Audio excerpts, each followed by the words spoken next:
L'année dernière, je finissais mon intervention par une réplique de Maria Baudin. Il faut mieux retrousser ses manches que de baisser son froc. Entre les deux tours des élections chambres, chacun de nous a retroussé ses manches, ce qui nous a donné une belle victoire. La réplique a alors pris tout son sens. Agribashing toujours. Ce soir, j'aurais pu vous parler du film Petit paysan. C'est surtout une petite image qui est donnée des éleveurs bovins.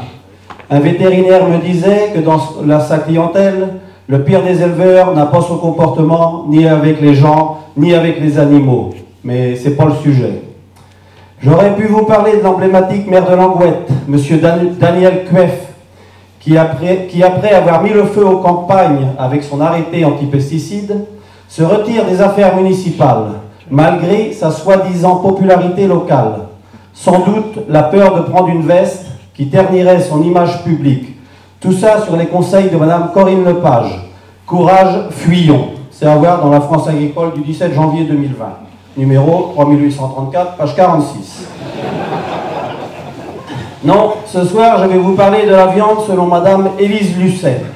Sujet qu'elle a traité, je dirais plutôt maltraité, lors d'une de ses émissions. Pour plus de précision, regardez Envoyé spécial, France 2, du 7 novembre 2019. Sur une musique anxiogène, on déroule le sujet. L'élevage intensif, donc la viande, va emmener la planète à la destruction. On déforeste à tout va en Amérique du Sud, soit pour y cultiver du soja, OGM, soit pour élever des animaux. Suivent quelques images de feedlot avec des milliers de bovins. Rien à voir avec le modèle français que j'ai vu la semaine dernière dans le berceau du Charolais. Bocage et pâturage, mais je ne développe pas, vous connaissez le métier. Alors on change de musique, on s'oriente vers le 100% végétal. On garde quand même les noms de steak, saucisses, knacky, nuggets, c'est toujours vendeur. Comme dirait Michel Blanc dans un film, sur un malentendu, les consommateurs penseraient peut-être acheter de la viande. Mais le contenu n'est pas des plus appétissants. C'est un mélange intelligent de soja, de protéines, de matières grasses, voire d'huile de palme, d'épices pour masquer le goût et de tout autre additif aux origines douteuses. Le disque steak sort de l'imprimante 3D. On s'éloigne un peu du naturel, si cher à certains consommateurs. Sous prétexte de bien-être animal, aller jusqu'à manger leur nourriture, c'est un engagement total. Les anciens qui ont connu la guerre avaient l'impression de voler les cochons quand ils mangeaient des topinambours.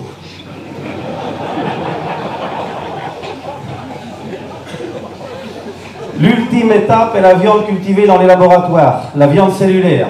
Pour faire simple, on prélève une cellule animale sur un bovin, on la dépose dans une éprouvette remplie d'un liquide nutritif dont on ne connaît pas la composition, sans doute un secret industriel.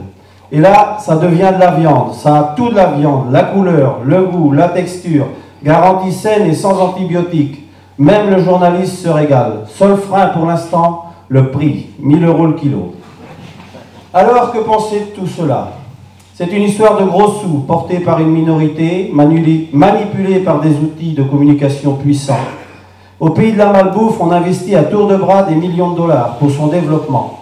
Et pas que des startups innovantes, mais aussi des gros acteurs de l'agroalimentaire, puissamment pourvus d'euros. Il faut faire la liaison entre les dollars en Amérique et les euros, c'est chez nous. Alors pour conclure, en France, agriculture et culture culinaire sont intimement liées. Alors, question, est-ce que le steak végétal restera demain à la gastronomie française ce que le sextoy est à l'amour? Merci.